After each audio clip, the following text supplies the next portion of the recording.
I'm going to fucking die! Threes, everybody, welcome back to a brand new episode. This is the show where I talk about 3 brand new singles every single week. I also talk about albums and EPs. As long as there are 3 separate projects, it's fine. And I have to start off the video with this, because I have to. We are getting close to 500 subscribers. So, like I said in my last video, if we end up reaching 500 subscribers by the end of April, I will dye my hair purple. So if you haven't subscribed yet and you enjoy the show, then make sure to subscribe and also share the video with people you think enjoy the show, or just like force them to watch it. Like, you're a fan now. You're gonna sit down, watch this shit, and you're gonna like it. Just subscribe and get other people to watch it, okay? So we can do this. So, because it would be really cool. I don't know. Anyway, Norwegian metalcore returns! In a previous episode of this show, I talked about a band called LYKA. I'm just gonna call them LYKA now because, like, it's a Norwegian metalcore band, and I still don't really know how to pronounce it, so I'm just gonna call them LYKA or LYKA or whatever. They released a track called Intoxicated, and I loved it. It was really good modern metalcore made by a Norwegian band. What else do I gotta say? And this one?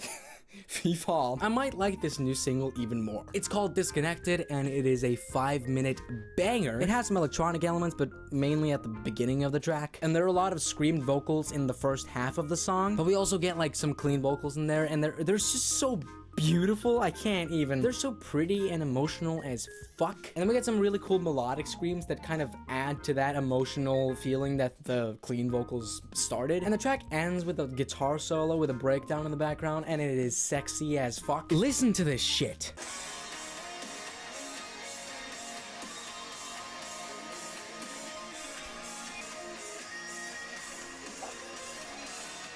It's so fucking beautiful. I can't. It's so good.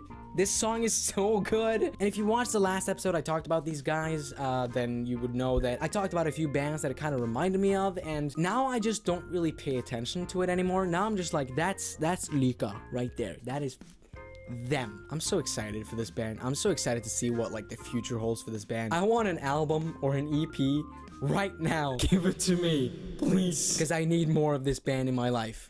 They're that good. On the topic of incredible metalcore, the new August Burns Red album came out. August Burns Red is, to me, the band that kind of got me listening to more heavy shit. I heard the song Beauty and Tragedy, and I just loved it so much, and I kind of point to that song as being like the song that got me into listening to more metalcore and more just heavy shit in general. And that is still one of my favorite songs of all time, and it's definitely my favorite August Burns Red song. And it's kind of a band where you're like, you know exactly what you're gonna get in the new album, but they still somehow managed to make it fresh and enjoyable, because this new album, Guardians, is, I mean, it's definitely an August Burns Red record, that's for sure. This album is really familiar, but at the same time, it's so refreshing, because this band doesn't really move that much from their typical metalcore style, but they do sprinkle in a few new ideas and some cool little things and catchy hooks and shit, and that keeps it fresh and interesting, instead of just like getting the same record all the time. Yeah, I really enjoy this album. I love the first single, Defender,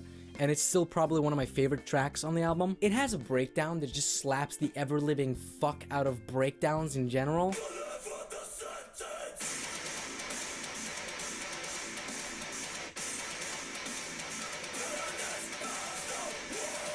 And then another one at the end that's even better. Disgusting. And then they drop Bones, and I wasn't as much in love with that song as I was Defender. I do like it a lot more now in the context of the album and just like with repeated listens, but at first I just wasn't like super in love with it. And my favorite part of this album is definitely the breakdowns, because they're so much fun. Like, this band is so good at writing breakdowns that, like, even if you don't enjoy the rest of the song, the breakdowns still kind of like keep you interested, because the way they build up the breakdowns is so intense, and then you get the actual breakdown and it fucking pays off. Every breakdown on this album is just like it's just a punch to the face. And as I said, they don't move too much away from their iconic kind of metalcore style, but there are a lot of melodic and catchy sections in this album, and I think Ties That Bind is like a perfect example of that, because it 100% sounds like August Burns Red, but it also feels fresh in a way that almost even can't explain. And I definitely recommend listening to this as a full album, because I think that just brings, I think that's how you get the best experience out of it. Not that the tracks don't, you know, stand on their own, they definitely do, but listening to the album as a whole is so much fun. It's 49 minutes and it's a joy to sit through, and I think it flows really well. There isn't like really any part of this album that I feel is like uninteresting in any way. There might be parts that aren't as engaging as the rest of it, but even if we get to a part where it's like, okay, this is just fine, we get like a sick ass breakdown after it and it just pulls me right back in. Lighthouse, I think, is the song that surprised me the most, because it's got like a really catchy and kind of clean chorus, and when I first heard it I was kind of like, wait, what in the actual fuck? And at first it didn't really click with me, but just with repeated listens, and even just at the end of my first listen, I was kind of like, yeah, this is actually really cool. It's definitely the most catchy moment of the album. There's also some black metal influence going on in the drum work, which if you watched the last episode of this show, you would know that I love, because I talked about the new Make Them Suffer song, where there were just straight up black metal blast beats, and I love it. And we got the same thing going on in songs like The Narrative and Extinct by Instinct, where we just straight up get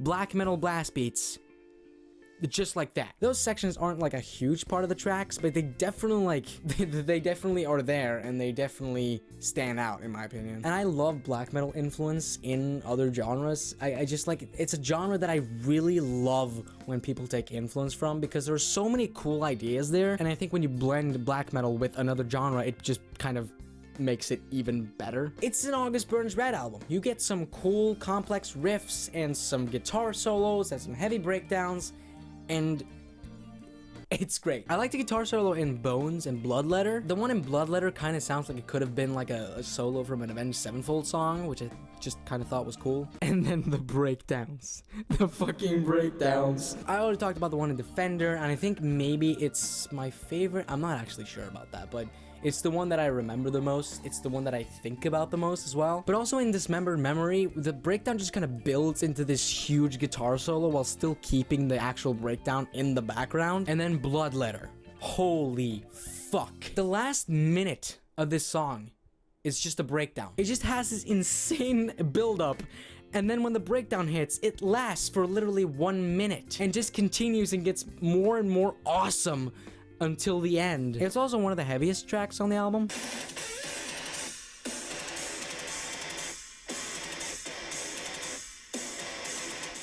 Lighthouse also has that chill kind of spoken word section like you hear in songs like Beauty and Tragedy, and it's an element to the band that I actually really enjoy, because these more chill sections kind of just feel like the band jamming. It's like, we're just gonna play some like really fun shit and just like kind of feel it out. Three Fountains is such an emotional and grand way to end the album. It kind of brings the album together in a way that it combines all the best parts of the band and of this album into one song, and it's the longest track. It's 6 minutes, but it never gets boring whatsoever. Like literally all the best parts of ABR shine in this song. There's a chill section right after a breakdown, and then that chill section turns into another heavy ass part, and there's such a huge chant, like sing along moment on it, where they just like chant in the end, and it's such a, I think that would be so huge at shows, like seeing that live, it was such a sing along moment, and it's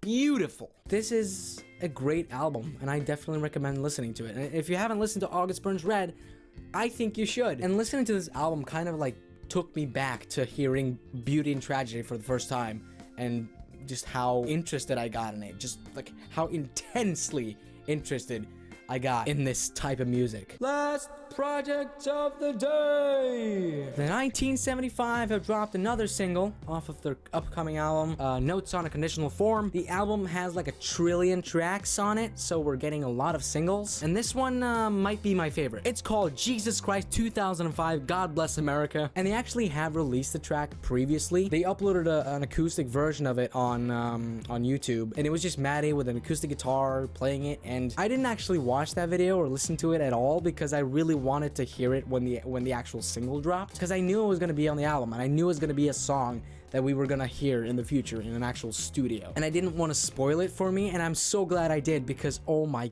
god, this song is so beautiful and holy shit. I love how this band can write about literally anything and still get me emotional in some way, because the music is just so good. It's another kind of country-inspired song. It reminds me of a mix between like a song called Prisoner by Stumful and Country Roads, and also other songs of theirs like Be My Mistake, even Paris, and like So Far It's Alright, Woman, Is There Somebody Who Can Watch You. It gives me that same feeling because I put all of those songs in kind of the same box, not necessarily in style but just the feeling they give me, because they are very emotional and some of the songs aren't even about emotional topics. And the instrumental is actually super similar to Prisoner by Stumful. If you've ever played The Surge, you would know that song instantly.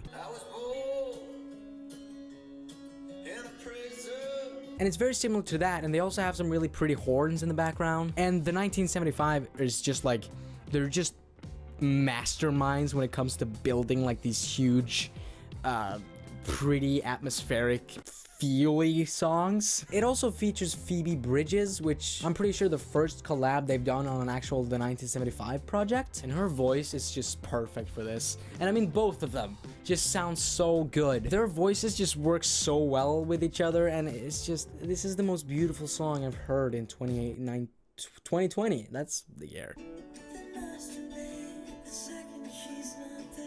I feel like that's such a Maddie lyric, and I wouldn't be surprised if he wrote that. Maddie just has a way of writing lyrics that are always interesting. Like, he could write about the same topic a million times, and I would still be interested. I love this chorus so much. Fortunately, I believe. Lucky me. I'm searching for planes in the sea, and that's irony. Soil just needs water to be, and a seed. So if we turn into a tree, can I be the leaves? This song reminded me of why I love the 1975 in the first place.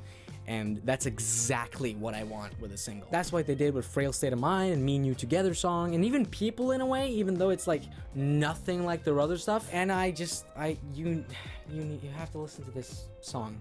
You have to. If you're a fan of the 1975, you have to listen to this song. And I'm definitely getting really excited for this fucking album. I need to hear it. I just need to fucking hear it. Guys, I think it's just gonna be such a cool experience. I just feel like the album is gonna be such an experience, you know? It's gonna be it's gonna be life-changing. Maybe not, I don't know, but hopefully. Because this band is fucking life-changing. So this album's gonna be that too. And that is pretty much it for this week's episode.